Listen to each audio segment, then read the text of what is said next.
नमस्ते दोस्तों। कुछ दिनों से हमारे देश में फार्मर प्रोटेस्ट चल रहे हैं। दिल्ली के बॉर्डर्स पर लाखों की तादाद में फार्मर्स पहुंचे हैं प्रोटेस्ट करने के लिए।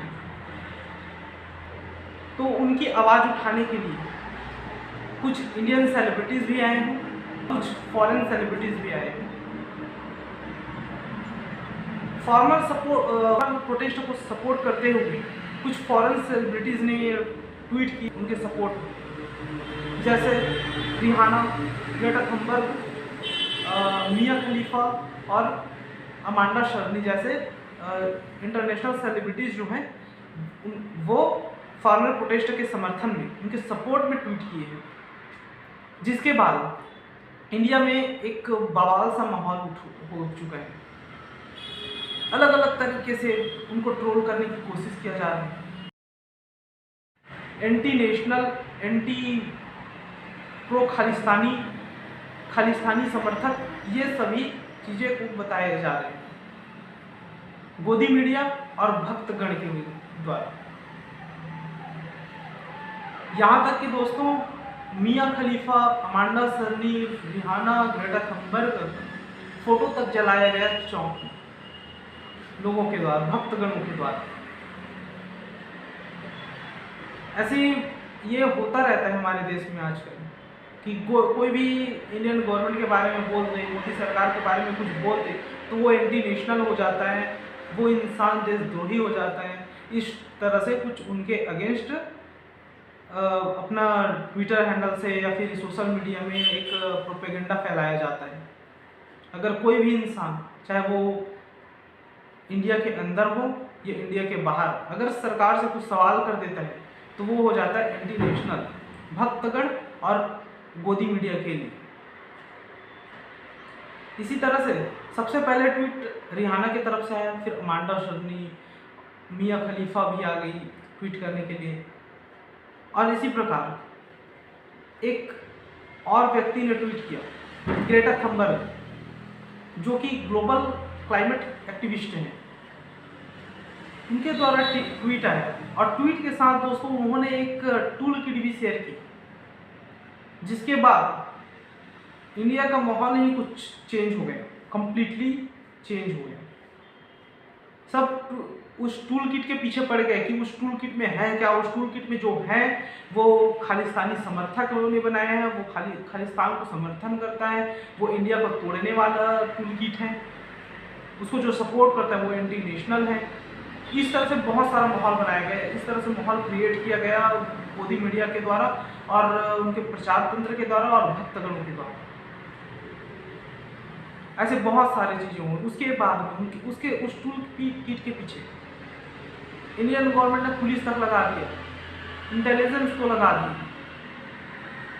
वो कहाँ से आया, किसने लिखा, क्यों बनाया गया, इस तरह से। बेंगलुरु की रहने वाली एक लड़की दिशा रवि, जो कि 21 वर्षीय क्लाइमेट एक्टिविस्ट है, उसको गिरफ्तार कर लिया गया संडे को। एक 21 वर्षीय क्लाइमेट एक्टिविस्ट है जो बेंगलोर में रहती है, बेंगलोर की है, उसको गिरफ्तार कर लिया गया पुलिस के द्वारा।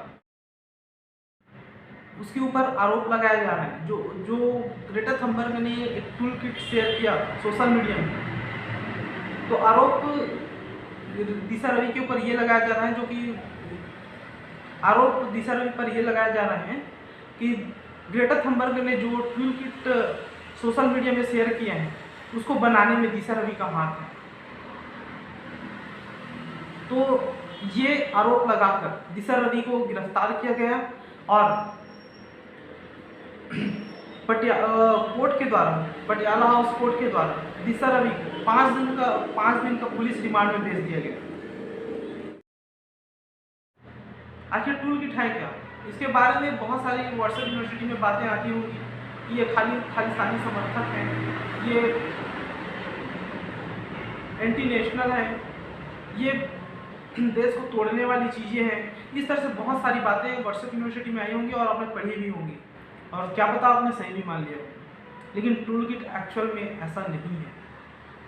टूल किट जैसे हर चीज़ में यूज़ होता है, किसी चीज़ को आसान बनाने के लिए, किसी काम को आसान बनाने के लिए, किसी काम को जल्दी से करने के लिए, किसी काम में परफेक्शन लाने के लिए, उसको या किसी काम को पूरा करने के लिए हमेशा हर व्यक्ति, चाहे वो आप हो, चाहे मैं हूँ, या चाहे कोई भी हो, एक किट का यूज़ करते हैं।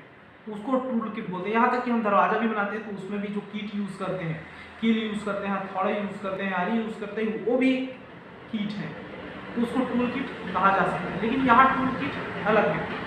यहाँ पर टूल किट का इस्तेमाल कहाँ किया जा रहा है? ये जो टूल किट है वो फार्मर प्रोटेस्ट के लिए, कि फार्मर प्रोटेस्ट को पीसफुल कैसे बनाया जाए। उसमें लिखा गया है कि कहाँ प्रोटेस्ट करें, किसके पास जाएं, किससे कांटेक्ट करें। अगर सोशल मीडिया का ज़माना है, सोशल मीडिया में प्रोटेस्ट को स्प्रेड करना है तो उसमें कौन सा हैशटैग लगाएं। जैसे hashtag I stand with farmer, hashtag farmer protest, hashtag PMO India, इस तरह से कुछ हैशटैग भी दिए गए हैं। इसको लगाने के लिए इंस्ट्रक्शन दिए गए हैं। ये सभी उस टूल किट में दिए गए हैं जिसको एंटी नेशनल बताया जा रहा है, और जिसके कारण ये जो दिशा रवि हैं इसको अरेस्ट कर लिया गया है। ये आपके ऊपर है कि आप किसके साथ हैं, आप क्या सोचते हैं, ये आपके ऊपर है दोस्तों। अगर आप व्हाट्सएप यूनिवर्सिटी की बातों पे यकीन करके दिशा रवि जैसे लोगों को, दिशा रवि जैसे लड़कियों को आगे बढ़ने से रोकते हैं, सरकार से सवाल पूछने वाले लोगों को अधिकतर एंटी नेशनल करार दे दिया जाता है। अगर ऐसे में सरकार को आप सपोर्ट करते हैं तो आप भक्त हैं। आप व्हाट्सएप यूनिवर्सिटी में पढ़ के आप क्या सीखेंगे? मेरा आपसे विनती है दोस्तों, टी चैनल्स को न देखें और आप अपने आप को और अपने परिवार को सुरक्षित रखें। ये एक ही तरीका है टीवी चैनल्स को न देख के। ऐसे यूट्यूब में बहुत सारे चैनल्स हैं जिसको आप देख सकते हैं। अभी एक खबर भी आई, जो डिजिटल मीडिया है, यूट्यूब पर एक चैनल है न्यूज़ क्लिक करके, जिसमें अभिसार शर्मा जी अपना प्रोग्राम चलाते हैं, एक न्यूज़ चक्र और एक बोल के लब आज़ाद है तेरे। उसमें ईडी मतलब इन्फोर्समेंट डायरेक्टरेट, ईडी ने छापा मारे हैं मनी लॉन्ड्रिंग के आरोप में।